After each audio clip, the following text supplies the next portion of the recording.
नमस्कार, आप देख रहे हैं वीके न्यूज और मैं युधिष्ठिर उपाध्याय। 2019 लोकसभा चुनाव में बीजेपी अपने किले वाली सीटों को बरकरार रखने के लिए पूरे पैंतरे अपना रही है। इसी कड़ी में बीजेपी की ओर से लोकसभा चुनाव के मद्देनजर मध्य प्रदेश की राजनीति से एक बड़ी खबर सामने आ रही है। दरअसल भोपाल की लोकसभा सीट बीजेपी का गढ़ मानी जाती है।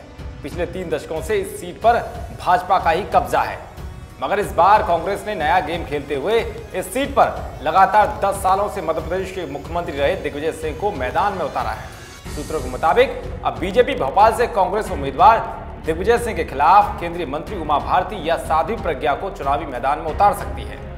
बता दें कि उमा भारती ने इस बार लोकसभा चुनाव नहीं लड़ने की बात कही थी, जिसके बाद पिछले महीने पार्टी ने उन्हें उपाध्यक्ष पद पर नियुक्त किया था। माना जा रहा है कि बीजेपी उमा भारती को इसलिए भोपाल सीट से चुनावी मैदान में उतार सकती है क्योंकि वो एक कट्टर हिंदूवादी चेहरा हैं और बीजेपी चाहती है कि ऐसा करके अपने गढ़ को कांग्रेस की ओर से सेंध लगाने से बचाया जा सकता है। यदि ऐसा होता है तो भाजपा इस सीट पर वोटों का ध्रुवीकरण करेगी ताकि दिग्विजय जैसे मजबूत उम्मीदवार को हराया जा सके। बता दें कि उमा भारती इससे पहले वर्ष 1999 में भी भोपाल सीट से सांसद रह चुकी है। उस वक्त उमा भारती ने कांग्रेस प्रत्याशी और पूर्व केंद्रीय मंत्री सुरेश पचौरी को 1,68,000 से ज्यादा मतों से पराजित किया था। तो वहीं इस सीट से दूसरी दावेदार साध्वी प्रज्ञा ठाकुर ने कहा है कि अगर पार्टी मौका देगी तो वो दिग्विजय सिंह को हराने मैदान में उतरेंगी। साध्वी प्रज्ञा ने कहा है कि मैं धर्म युद्ध लड़ने के लिए तैयार हूँ। आपको बता दें कि प्रज्ञा ठाकुर भी कट्टर हिंदूवादी चेहरा है। ये वो प्रज्ञा है जिन्हें 2008 में हुए मालेगांव बम विस्फोट मामले में शक के आधार पर गिरफ्तार कर लिया था और इस मामले में इन्होंने कई साल जेल भी काटी थी। हालांकि बाद में इन्हें जमानत पर रिहा भी कर दिया गया था और अब इस मामले में फैसला आ चुका है जिसमें इन्हें बाइज्जत बरी कर दिया गया है। बता दें कि हाल ही में उन्होंने कांग्रेस पर निशाना साधते हुए कहा था कि भगवा आतंकवाद कांग्रेस का दिया हुआ नाम है। दरअसल राघौर राजघराने से ताल्लुक रखने वाले दिग्विजय अपने गृह जिले राजगढ़ लोकसभा सीट से चुनाव लड़ना चाहते थे, लेकिन कमलनाथ ने उन्हें मुश्किल सीट भोपाल पर चुनाव लड़ने को कहा।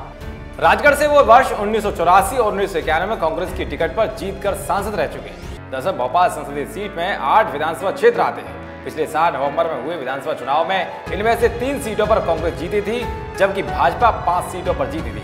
हालांकि भाजपा को इन 8 विधानसभा सीटों पर कांग्रेस से करीब 63,000 ज्यादा मत मिले थे।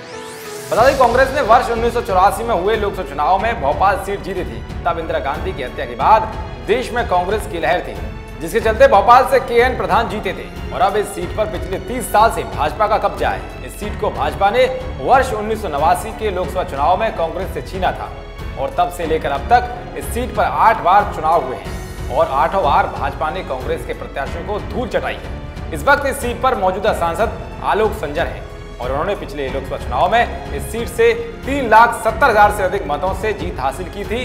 बता दें कि आलोक संजर कोई बड़े नेता नहीं है, बल्कि वो एक पार्षद थे। उन्हें बीजेपी ने टिकट दिया और उन्हें इस सीट पर बड़ी जीत मिली।